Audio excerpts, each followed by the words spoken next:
110 விதியின் கீழ் அண்மை முதலமைச்சர் விவசாயிகளுக்காகவும் நம்மளுடைய பெண்களுக்காகவும் கொண்டு வந்த முக்கியமான 3 அறிவிப்பு தமிழ்நாட்டில் ஒரு முக்கிய அறிவிப்பு. அதற்கு எங்களுடைய நன்றியை தெரிவித்துக் கொள்கிறேன். எங்களுடைய சகோதரர் பள்ளி கல்வித்துறை உயர்கல்வித்துறையுடைய 2 சகோதரர்களும் என்னுடைய வாழ்த்துக்களை தெரிவித்து, பள்ளி கல்வித்துறையில் ஒரு முக்கிய பிரச்சனை, பொதுப்பணித்துறையும் பள்ளி கல்வித்துறையும் சேர்ந்து நேற்று கூட ரொம்ப நேரம் அமைச்சர் கூட பேசிட்டு இருந்தேன். அது முதலமைச்சரோட கவனத்துக்கும் கொண்டு வந்திருக்கோம். 234 சட்டமன்ற உறுப்பினர்களுக்கும் இந்த கவனத்தை ஒரு போர்க்கால அடிப்படையில் இந்த கவனத்தை கொண்டு வரோம். பொதுப்பணித்துறையில பொதுவா பல்வேறு லீக்கேஜ்கள் இருந்தாலும் நெடுஞ்சாலைத்துறையில் எப்பயுமே பாத்தீங்கன்னா பேக்கேஜ் ஒர்க்குன்னு சொல்லுவாங்க.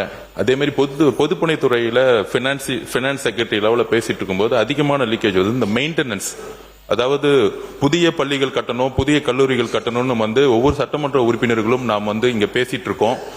ஆனால் இதுவரைக்கும் கட்டிய பள்ளிகளா இருக்கட்டும், இதுவரைக்கும் கட்டிய கல்லூரிகளா இருக்கட்டும், அதுவும் முக்கியமாக அரசு கல்லூரிகள் அரசு பள்ளிகள்ல மிகப்பெரிய ஒரு பிரச்சனை இன்றளவுக்கு இருக்கு. இது கடந்த ஆட்சி, போன ஆட்சி, 50 வருட ஆட்சி நான் இப்ப பேச வரல.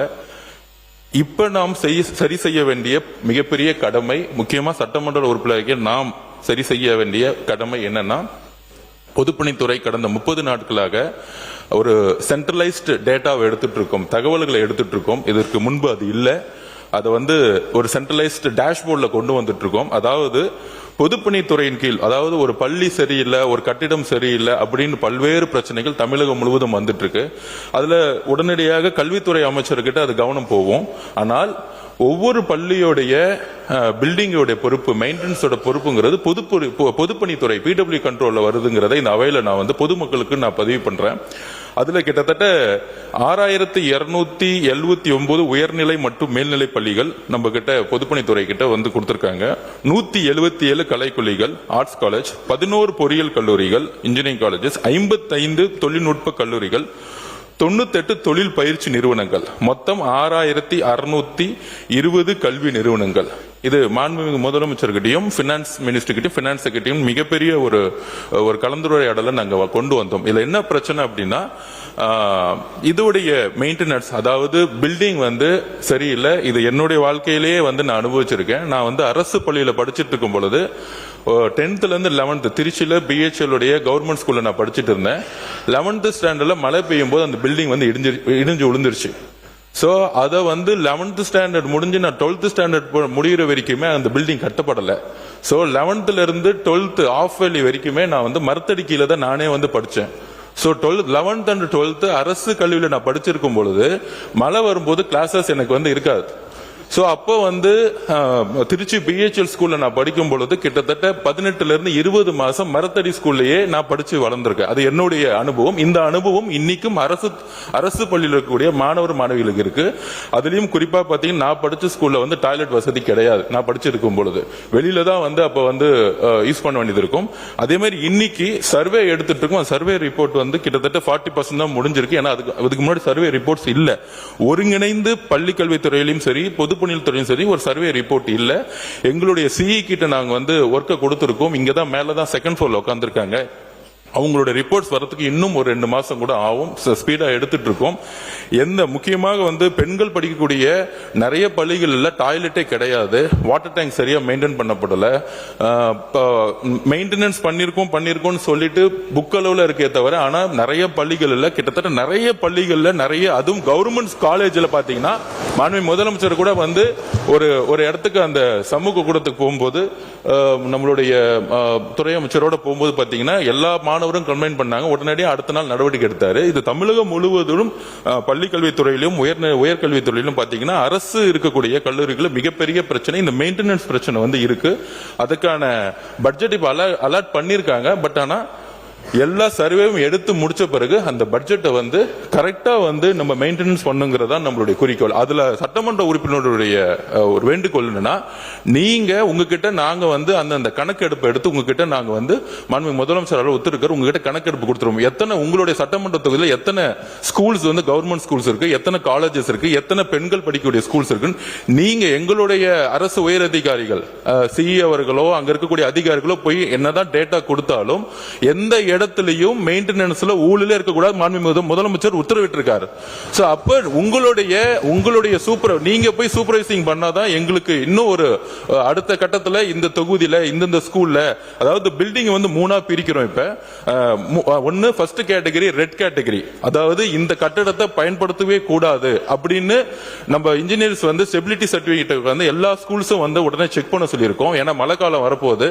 அப்ப நீங்களும் போய் ஆய்வு பண்ணிட்டு வரும் பொழுது இந்த பில்டிங்ல ஸ்டெபிலிட்டி, இந்த பில்டிங் ஸ்டெபிலிட்டி இல்லைன்னா இம்மீடியட்டா அந்த இடத்துல ஒரு ரெட் ஸ்டிக்கர் ஒட்டி சீல் வச்சிருவோம். பள்ளிக்கல்வித்துறைக்கும் நம்ம உடனே சொல்லிடுவோம், அந்த இடத்துல எந்த மாணவ மாணவிகள் உட்கார வைக்கவே கூடாது அப்படின்னு நம்ம சொல்லிடுவோம். அடுத்தது வந்து எல்லோ ஸ்டிக்கர், இந்த இடத்த வந்து ஸ்டெபிலிட்டி வந்து உடனே பண்ணி ஆகணும் அப்படிங்கிற ஒரு எல்லோ கலர் ஸ்டிக்கர் ஒட்டிடுவோம். சோ ரெட் ஸ்டிக்கர்ல வந்து நம்மளுடைய பிடபிள்யூடி ஸ்டிக்கர் ஒட்டிட்டு அந்த இடத்துல யாருமே யூஸ் பண்ண முடியாத அளவுக்கு சீல் வச்சிருவோம். இது வரைக்கும் பிடபிள்யூடி டிபார்ட்மெண்ட் அது பண்ணதில்லை. அடுத்தது எல்லோ ஸ்டிக்கர், அடுத்தது கிரீன் ஸ்டிக்கர்னா இந்த பில்டிங் அடுத்த ஒரு 5 வருஷத்துக்கு எந்த பிரச்சனை இல்லை, இங்க நல்லா இருக்குங்கிற மாதிரி ஒரு 3 ஸ்டிக்கரை கொண்டு வந்து வச்சுட்டு அதை வந்து சட்டமன்ற உறுப்பினர்கள் உங்ககிட்டயும் நாங்க வந்து அந்த டேட்டாவை கொடுத்துருவோம், பள்ளி கல்வித்துறையிலும் கொடுத்துருவோம். இதற்கு முன்னாடி வந்து இந்த அணுகுமுறை கிடையாது. இதற்கான பட்ஜெட் வந்து அதுக்கான பட்ஜெட் வந்து உண்மையா என்ன தேவையோ அதுக்கான ப்ரிப்பேர் பண்ணப்படும். புது ஸ்கூல்ஸ் புது காலேஜஸ் கட்டுறதோட கிட்டத்தட்ட 6620 கல்வி நிறுவனங்கள் நம்ம கிட்ட நம்ம குழந்தைங்க படிச்சிட்டு இருக்காங்க. அதை பள்ளி கல்வித்துறையிடம் அமைச்சர்கிட்டையும் உயர்கல்விக்கும் ஆல்ரெடி நம்ம வந்து பேசிட்டு இருக்கோம். இதை அடுத்த ஒரு வருஷம் போக்கஸ் பண்றதா நம்மளோட குறிக்கோள். எப்படி தனியார் நிறுவனங்கள், தனியார் பள்ளிகள், தனியார் காலேஜஸ் இருக்கோ அதே மாதிரி ஈக்குவலா நம்மளுடைய குழந்தைகள் படிக்க வைக்கணுங்கிறதா நம்மளுடைய மாண்புமிகு முதலமைச்சருடைய குறிக்கோள். இதை உங்ககிட்ட இருக்க சட்டமன்ற உறுப்பினர்கள் உங்களுக்கு ஒரு குழு இருக்கும், நீங்க கொண்டு வந்து உடனடியாக இந்த ஸ்கூல்ல பிரச்சனை இருக்குன்னா அதையும் நாங்க வாங்கி உடனடியா சரி செய்யறதுக்கு எல்லா விதமான முன்முயற்சிகளும் மேற்கொள்ளுங்கிறத நாங்க இங்க பதிவு பண்றோம். நன்றி. பள்ளிக்கல்வித்துறை அமைச்சர் அவர்கள். மாண்புமிகு பேரவைத் தலைவர் அவர்களே, இது சேஃப்டி சம்பந்தப்பட்ட விஷயம். இன்ஃப்ராஸ்ட்ரக்சர் என்பது ஒவ்வொரு ஆட்சியின் போதும் ஒவ்வொரு காலகட்டத்தின் போது கட்டிக்கிட்டே வந்தாலும் அந்த இன்ஃப்ராஸ்ட்ரக்சர்ல பிரையாரிட்டி என்னன்னு பார்க்கணும். யாருடைய வகுப்பறை அது? பெற்றோர்களுக்கா, ஆசிரியர்களுக்கா, இந்த துறைக்கா? அது அந்த மாணவ மணிகளினுடைய வருங்காலத்திற்கான வகுப்பறை. இன்ஃபேக்ட் நான் ஃபர்ஸ்ட் நான் முதலில் கையெழுத்து போட்டதே, நான் போட்ட முதல் கையெழுத்தே பூட்டப்படக்கூடிய கதவுகளுடன் கூடிய மாணவிகளுக்கான கழிப்பறைக்கு தான் நான் முதலில் கையெழுத்து போட்டேன். அது இந்த நாட்டினுடைய மிக முக்கியமான தேவை.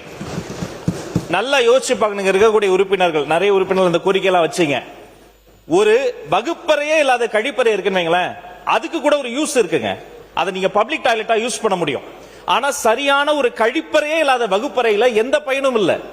பல மணி நேரம், 7 மணி நேரம், 8 மணி நேரம் எங்களுடைய மாணவிகள் அவர்களுடைய இயற்கை உபாதையை அடக்கி கொண்டு இதன் மூலமா அவர்களுடைய போக்கஸ் மிஸ் ஆகும், ஹெல்த் என்ன ஆகும், மாதவிடாய் நேரத்தை நீங்க கணக்கில் எடுத்துக்கணும்.